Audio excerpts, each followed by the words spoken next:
జై సాయి మాస్టర్. శ్రీ సదాశివ బ్రహ్మేంద్ర స్వామి దివ్య చరితము, ద్వితీయ అధ్యాయము. మైసూరు సంస్థాన పండితుడుగా నియామకము. మైసూర్ మహారాజా గారు తన కుటుంబానికి వేదాంత శాస్త్రము బోధించడానికి యోగ్యుడైన పండితుని పంపమని పరమశివేంద్ర సరస్వతి గారిని అభ్యర్థన చేశారు. అంతటా పరమశివేంద్ర సరస్వతి శివరామకృష్ణ గారిని మైసూరుకు వెళ్ళమని ఆదేశించడంతో శివరామకృష్ణ మైసూరు సంస్థానంకు వెళ్లారు. అక్కడ ఆస్థాన విద్వాన్ అనే పదవి శివరామకృష్ణ గారికి ఇవ్వబడినది. ఆస్థానములో రాజకుటుంబ సభ్యులకు వేదాంతము, తర్కశాస్త్రము బోధించేవారు. మరియు రాజాస్థానానికి వచ్చే వేదాంతులు, పండితులు, సంగీతకారులను పరీక్షించి వారి యోగ్యతలను బట్టి ఇవ్వవలసిన సంభావనలను నిర్ణయించి చెప్పడం వారి విధులలో భాగమై ఉండేది. కొందరు పండితులను శివరామకృష్ణ తర్కశాస్త్రంలో ఓడించారు. మైసూరు రాజదర్బారులో జరుగు తర్కశాస్త్ర వాదోపవాదములు, అందులో శివరామకృష్ణ యొక్క విజయాలు పరమశివేంద్ర గారు ఎప్పటికప్పుడు తెలుసుకుంటూ ఉన్నారు. పరమశివేంద్ర యతి శివరామకృష్ణకు సన్యాస దీక్షను అనుగ్రహించి బ్రహ్మ విద్వరిష్ఠునిగా చేయ సమయం ఆసన్నమైనదని గ్రహించి మైసూరు నుంచి తిరిగి తన వద్దకు రమ్మని సందేశం పంపారు.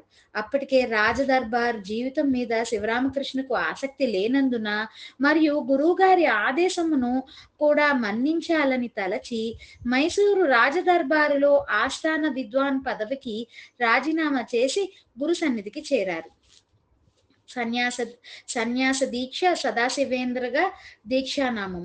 అంతటా పరమశివేంద్రులు ఒకనాడు శుభముహూర్తమున శివరామకృష్ణను చతుర్దాశ్రమమైన సన్యాసాశ్రమంలో ప్రవేశపెట్టి సదాశివేంద్ర సరస్వతి అని దీక్షానామాన్ని ఇవ్వడం జరిగినది. పరమశివేంద్ర సరస్వతి ద్వారా సన్యాసాశ్రమాన్ని స్వీకరించడంతో సదాశివేంద్ర అన్ని భౌతిక బంధాల నుండి విముక్తుడై ఆత్మానందము పొందాడు. సదాశివేంద్రులు సన్యాస ధర్మాన్ని ఆచరిస్తూ పరమశివేంద్రుల వారికి శరణాగతుడై అంకిత భావముతో సేవిస్తూ గురుగారి వద్ద ఉండిపోయాడు. నిత్యము జప మనన ధ్యానములు చేయుచు వేదాంత తర్క శాస్త్రములు లోతుగా పరిశీలిస్తూ ఉండిపోయాడు. బహుశా ఆ సమయంలోనే బ్రహ్మసూత్ర వృత్తి అను పేరిట బ్రహ్మసూత్రములకు భాష్యము, యోగ సుధాకరం అను పేరుతో పతంజలి యోగ సూత్రాలకు భాష్యము, సిద్ధాంత కల్పవల్లి అను పేరుతో అద్వైత సిద్ధాంతాన్ని విశదీకరించుచు అప్పయ్య దీక్షితులు రాసిన సిద్ధాంత లేఖ సంగ్రహమునకు భాష్యము రాసి ఉండవచ్చును. మరియు స్వప్నోద్దితం అను పేర చైతన్యము యొక్క సహజ స్వభావాన్ని, స్వప్న స్థితిని వర్ణించుచు గ్రంథాన్ని రాశారు. మరియు అద్వైత రసమంజరి, ఆత్మానుసంధాన, స్వానుభూతి ప్రకాశిక, నవరత్న మాలిక, దక్షిణామూర్తి ధ్యానం, శివ మానస పూజ మున్నగు గ్రంథాలను రాశారు. సదాశివేంద్రులు తన గురువుగారు రాసిన వేదాంత నామశాస్త్ర వ్యాఖ్యలో కొన్ని పవిత్ర నామాలు కూర్చి ఆత్మానుసంధానం పేరిట ఒక గ్రంథం ప్రకటించారు. రామభద్ర దీక్షితారు వద్ద విద్యను అభ్యసించిన సదాశివేంద్రుని సహ విద్యార్థులలో తిరుచిరాపల్లికి కొద్ది దూరంలో ఉన్న భిక్షందర కోవిల్ గ్రామ నివాసి గోపాలకృష్ణ శాస్త్రి నల్ల దీక్షితారు ముఖ్యులు. తర్వాత కాలంలో నల్ల దీక్షితారు శ్రీ సదాశివ బ్రహ్మేంద్ర సరస్వతి స్వామి వారిని గురువుగా స్వీకరించారు.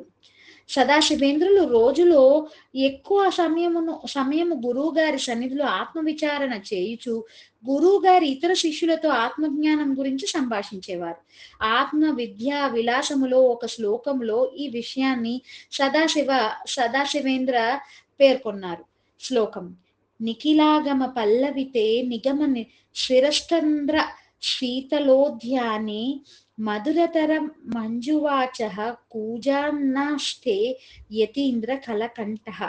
భావము: ఒక చల్లని చిగురుంచిన ఉద్యానవనములో చేరిన కోయిల మధుర మంజుల కుహు కుహుయను నాదము చేయుచున్నట్లు వివిధ శాస్త్రములచే చెప్పబడిన ఉపనిషత్తు జ్ఞానమును స్వాయత్తమొనరించుకొనిన యోగి సప్తముడు మధుర ధ్వనులతో ఇంపుగా పాడుచు నివసించుచున్నాడు.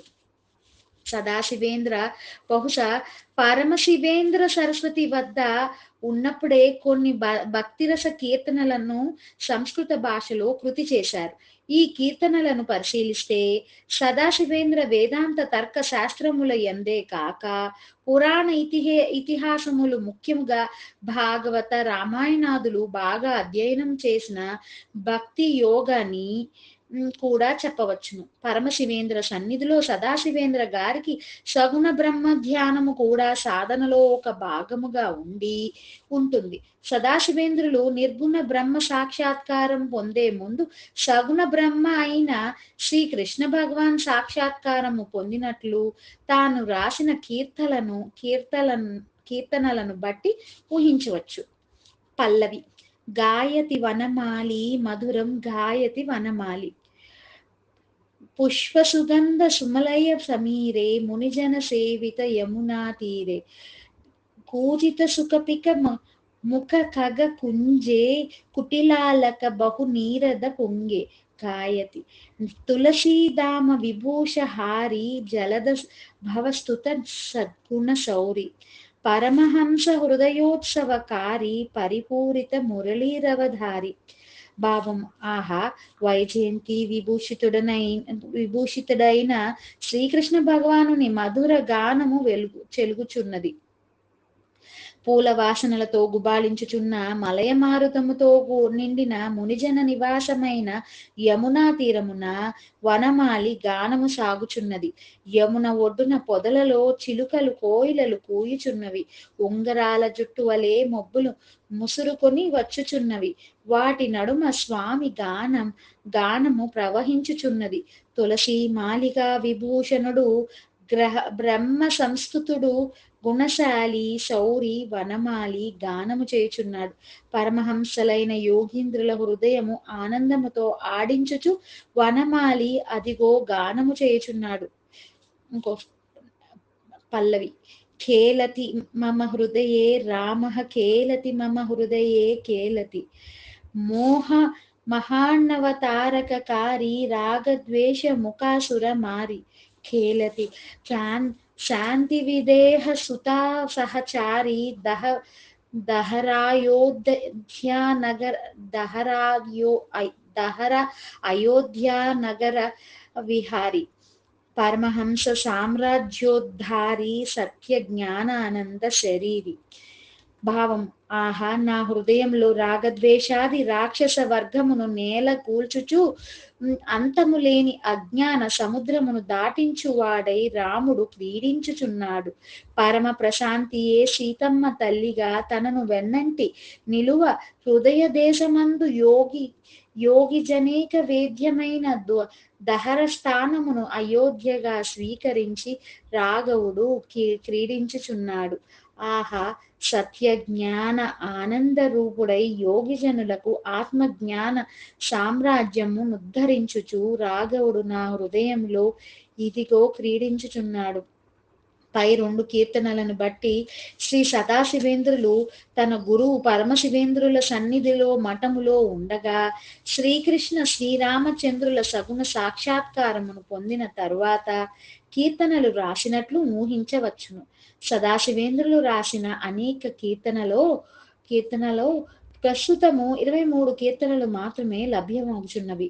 అవి అన్నీ వర్తమాన కాలంలో ఉన్నట్లు రచింపబడినవి. అన్ని కీర్తనలలో సగుణ పరమాత్మ దర్శనాన్ని పొందిన అనుభవాన్ని భక్తి రసముతో హృదయాన్ని కలిచే విధంగా అత్యద్భుతంగా వర్ణించడం జరిగినది. సదాశివేంద్రులు తన గురువైన శ్రీ పరమశివేంద్ర సరస్వతి స్వామి గారి ఆధ్యాత్మిక ఔన్నత్యాన్ని నవమణిమాల పేరిట 10 శ్లోకాలలో కీర్తించారు. నవమణిమాల. మొదటి శ్లోకం. విషయేషు నిర్వ్యపేక్షం విమలతర జ్ఞాన సంపదధ్యక్షం పరమ కరుణార్ద్ర వీక్షం పరమశివాచార్య పాదమధ్రాక్షం. భావము. ప్రాపంచిక విషయములందు ఆపేక్ష లేని నిర్మలమగు జ్ఞాన సంపదకు అధ్యక్షుడు పరమ రసముచే తడిసిన చల్లని చూపులు గల పరమశివాచార్య పాదమును చూచితిని. 2వ శ్లోకం. నిర్జితవాది మృగేంద్రం భర్జిత మద మానం కామ వైరీంద్రం శ్రితచయ కువలయ చంద్రం పరమశివేంద్రం భజామి నిష్ఠంద్రం. భావం. శాస్త్రవాదములో సింహము వంటి పండితులను జయించిన వాడు, మదమాన కామములనేడు శత్రువులను జయించినవాడు, భక్త సమూహమున అనేడు కలువలకు చంద్రుని వంటి వాడు, ఆత్మజ్ఞానమునందు నిత్య జాగరూకుడై ఉండు పరమశివేంద్రుని భజించుచున్నాను. 3వ శ్లోకం. వేలాతీత భవార్ణవమగ్న జనోద్ధరణ చాతురీధుర్యం ప్రణత హృదంబుజ సూర్యం పరమశివార్యం ప్రణౌమి గురువర్యం. భావం. ఒడ్డులేని సంసారం అనేడు సముద్రములో మునిగిన జనులను ఉద్ధరించేడు చాతుర్యమును వహించిన వాడు, నమస్కరించే భక్తుల హృదయములనేడు పద్మములకు సూర్యుని వంటి గురువర్యుడైన శ్రీ పరమశివాచార్యుని నమస్కరించుచున్నాను. 4వ శ్లోకం. యత్కరుణా నీర నిధేహ నిర్మల విద్యామయో మనిర్లబ్ధః తం దేశికవరమంతం పరమశివాచార్య పాదమవలంబే. భావం. ఎవని దయా సముద్రమునందు నిర్మలమైన విద్యామయమని లభించునో ఆ గురుశ్రేష్ఠుడైన శ్రీ పరమశివాచార్యుని పాదములను ఆశ్రయించుచున్నాను. 5వ శ్లోకం. యస్య పర్యాధాయ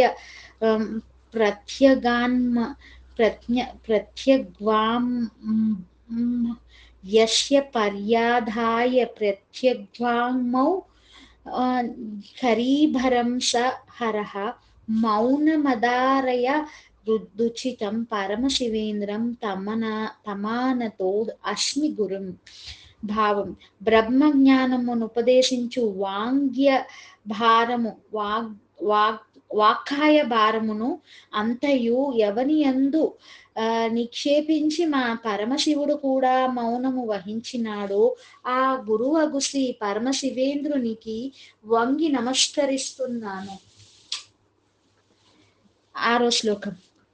వ్యాకుర్వతి సతి యస్మిన్ని శాసనః స్వాధికార శైథిల్యాత్ ప్రాపద్వట తరమూలం పరమశివేంద్రం తమాభజే సతతం. భావం. ఎవడు బ్రహ్మ విద్యను వ్యాఖ్యానించుచుండగా ఆ శివుడు కూడా తన అధికారము శిథిలమగుటచే వటవృక్ష మూలము ఆశ్రయించినాడో ఆ పరమశివేంద్రుడు నెల్లప్పుడూ భజించుచున్నాను. 7వ శ్లోకం. ప్రవిత తనత జన మోహ ప్రశమన పద వాక్ప్రబోధితాత్మానాం వరణ కరుణ భరజలదిం పరమశివేంద్రం ధియాం నిధిం వందే. భావం. నమస్కరించిన శిష్య జనుల మోహముననుచుటకు తన వాక్కులచే ప్రబోధించిన ఆత్మస్వరూపుని పరమ కరుణా వరుణాలయుడు ధీనిధి శ్రీ పరమశివేంద్రుని నమస్కరించుచున్నాను. 8వ శ్లోకం. శమితాంతర సంతమసం విరచిత విజ్ఞాన కైరవోల్లాసం కలయే పరమశివేంద్రం కమపి సుఖాకాశ పరిలసచ్చంద్రం. భావం. లోపల ఉన్న అజ్ఞానమనేడు చీకటిని అణిచివేయువాడు, విజ్ఞానమనేది కలువకు సంతోషము కలుగుజేయువాడు, ఆనందమునే ఆకాశముపై ప్రకాశించు ఒకానొక గురువగు శ్రీ పరమశివేంద్రుని మనస్సులో ఆకళించుకొనుచున్నాను. 9వ శ్లోకం. యన్నిష్క్రయం నిరంశం సూక్ష్మమలక్ష్యం చ శుద్ధ పరతత్వం తత్వమసీతి వదంతం పరమశివేంద్రం భజే అహమశాంతం. భావం ఏది క్రియ లేనిదో, ఏది దేనికి అంశము కాదో, ఏది సూక్ష్మమైనదో, ఏది ఏ లక్ష్యమునకు లొంగదో, ఏది శుద్ధ పరతత్వమో ఆ ఆత్మస్వరూపము నీవని తత్వమసి మున్నగు ఉపనిషద్వాక్యములను బోధించు శ్రీ పరమశివేంద్ర గురువును ఎల్లప్పుడూ భజించుచున్నాను. 10వ శ్లోకం.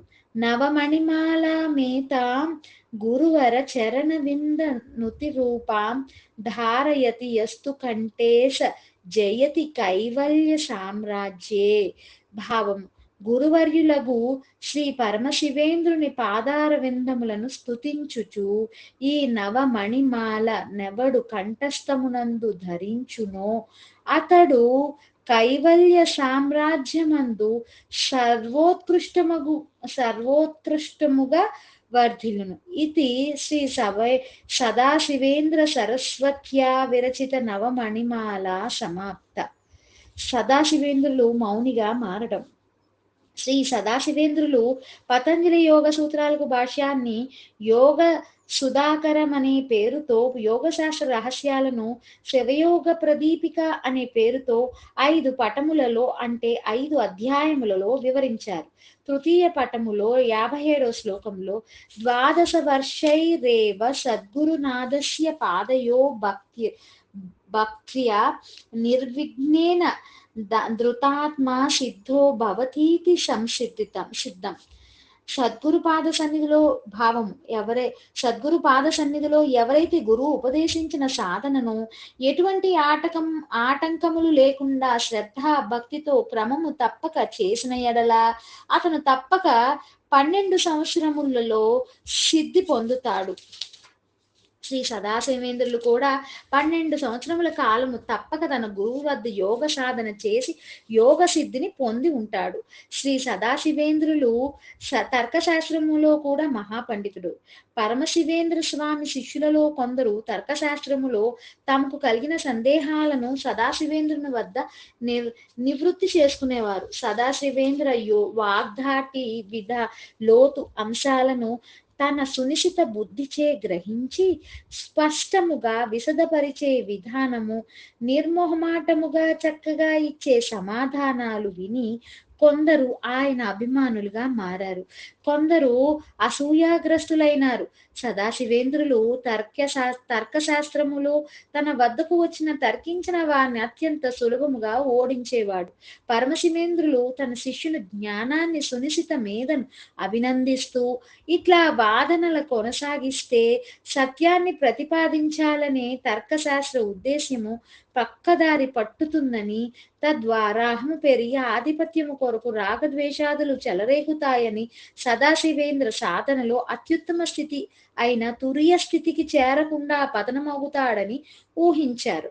ఒకరోజు పరమశివేంద్రుల వారు తన శిష్యుడైన సదాశివేంద్రుని పిలిచి మందలించుచు, సదాశివ, వాక్కుని కట్టడి చేసి ఎప్పుడు మౌనాన్ని వహిస్తావు అని అనగానే గురువుగారు తనను మౌనిగా ఉంటూ సాధన కొనసాగించమని సూచన చేశారని, ఆ సూచన తనకు శిరోధార్యమని భావించినాడు. ఆ క్షణమే సదాశివేంద్రులు జీవితాంతము మౌనముగా ఉండాలని నిర్ణయించుకుని గురువుగారైన పరమశివేంద్రులకు నమస్కరించి మౌనిగా ఉంటానని తెలిపి ఆశ్రమాన్ని వదిలి నదీ తీరాలలో చెట్ల క్రింద జనావాసానికి దూరంగా నిత్యము ధ్యానమగ్నుడ కాసాగాడు. జై సాయి మాస్టర్.